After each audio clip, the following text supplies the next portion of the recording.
O sino tocou, acabaram as negociações na Bolsa Brasileira. Quem operou, operou. Quem não operou, só na quarta-feira, depois do almoço. A Bolsa ficará fechada na segunda e na terça. Fechamento de hoje, índice Bovespa em queda. Olha, até perdeu um pouquinho aí a força, essa desvalorização, caindo 0,78%. A gente tem um pequeno ajuste ainda no aftermarket, aos 186.293 pontos. É o investidor embolsando ganhos na B3, depois de uma valorização expressiva neste ano, né? Aproveita aí que nós temos um carnaval, bolsa fechada nesses dias, só volta na quarta-feira, se posiciona de uma forma cautelosa, posição mais vendida, embolsa ganhos, faz um hedge porque o dólar subiu, então foi comprar moeda americana para ficar resguardado neste feriado, dólar fechando quase a R$ 5,23, uma alta de mais de 0,5%, então neste movimento, bolsa muito atrelada a esse desempenho negativo de hoje, as quedas nos papéis da Vale e também da Petrobras, as duas principais blue chips que têm um peso importante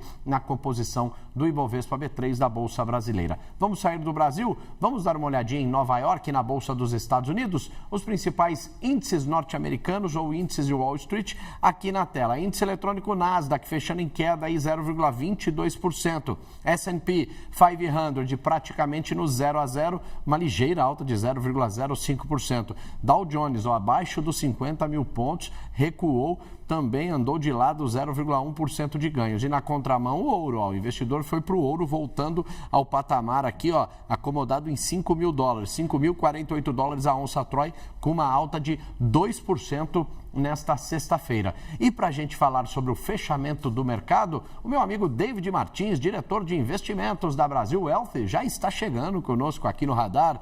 Grande David, tudo bem contigo? Seja bem-vindo aqui conosco no Times Brasil, licenciado exclusivo CNBC. Quase carnaval, meu amigo, mas pelo jeito não teve muita folia hoje na Bolsa Brasileira, não é isso?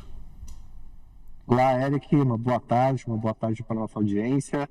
Sexta-feira de carnaval, agora pregamos só quarta-feira, né, após a 1 da tarde.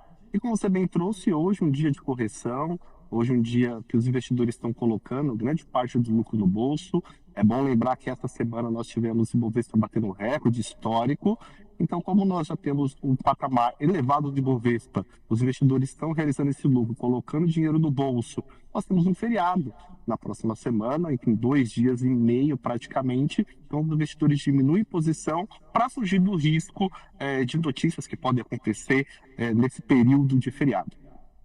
Ô David, e na contramão a gente viu um dólar que não subia assim faz tempo, né? Estava ali acomodado nos 5,20, 5,19 e hoje engatou ali um patamar de R$ 5,23, né? 5,22,9, vou falar R$ 5,23. Mostra justamente esse direcionamento mais para a proteção, para um hedge neste momento de feriado, porque a gente não sabe o que pode acontecer nos próximos 4 dias, porque a gente tem Donald Trump circulando por aí, né?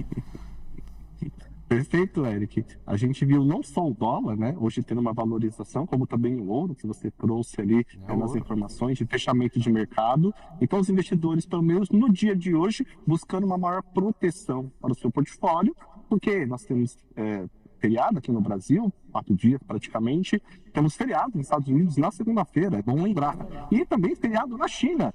Feriado do novo chinês, então assim, a gente vê feriado por aí, os investidores com receio de tantas questões geopolíticas que ocorrem nesses tempos recentes, e como você bem trouxe, Donald Trump, que é totalmente imprevisível, então melhor ficar de fora para esse investidor que gosta de operar trade curto prazo.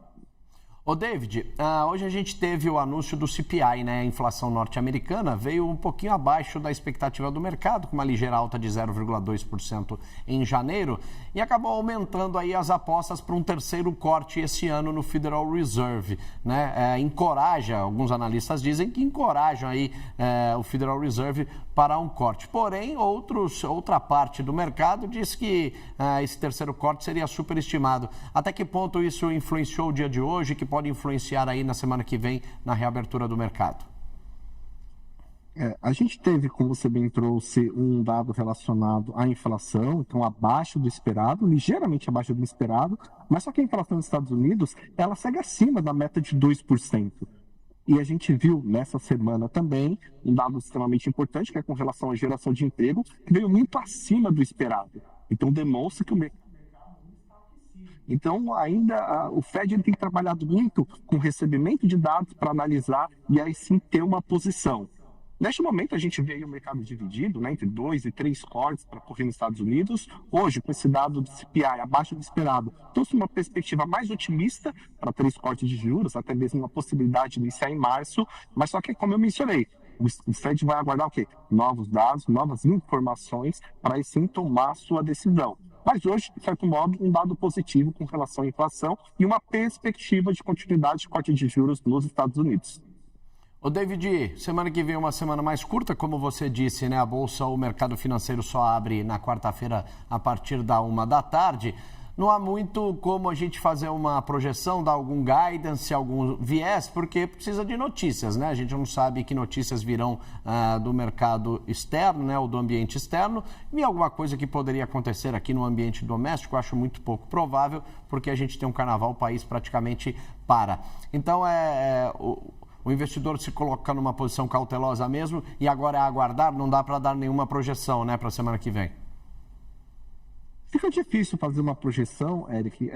Quando a gente fala de um dia para o outro, o mercado financeiro é tão dinâmico que, enfim, a gente vai medir muitas vezes qual que é o risco e qual que é a possibilidade de ganho. Então, se essa operação é favorável ou não. Quando a gente já tem prazo maior, que vai ficar fechado o mercado, fica muito mais difícil. Eu tenho conversado com muitos clientes, eu acho que é importante salientar, que a gente tem já um Ibovespa próximo da sua máxima histórica, e quando a gente fala de Ibovespa próximo da máxima histórica, qual que é o percentual de ganho que ele ainda tem para esse ano de 2026? São 200 mil pontos, 210 mil pontos?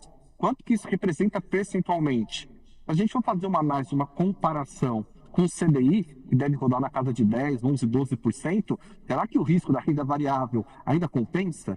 O investidor que tem um perfil de risco, sim, vai compensar. Agora, aquele investidor que é conservador ou moderado, eu acho que já está na hora de colocar esse lucro no bolso e procurar ali a segurança da renda fixa e aproveitar também o dólar nesse patamar de R$5 para dolarizar o portfólio. E respirar um pouco nesse carnaval, vai curtir, fazer um pouco de folia, não é isso? Com certeza. David Martins, meu amigo, muito obrigado mais uma vez pela sua participação aqui no Radar. Sempre bom falar contigo. Um grande abraço, um ótimo final de semana e um excelente carnaval. Obrigado, Eric. Bom carnaval para todos e a gente se encontra na próxima semana. Um abraço, até mais, gente. Tchau, tchau. Combinado, abraço. Tchau, tchau.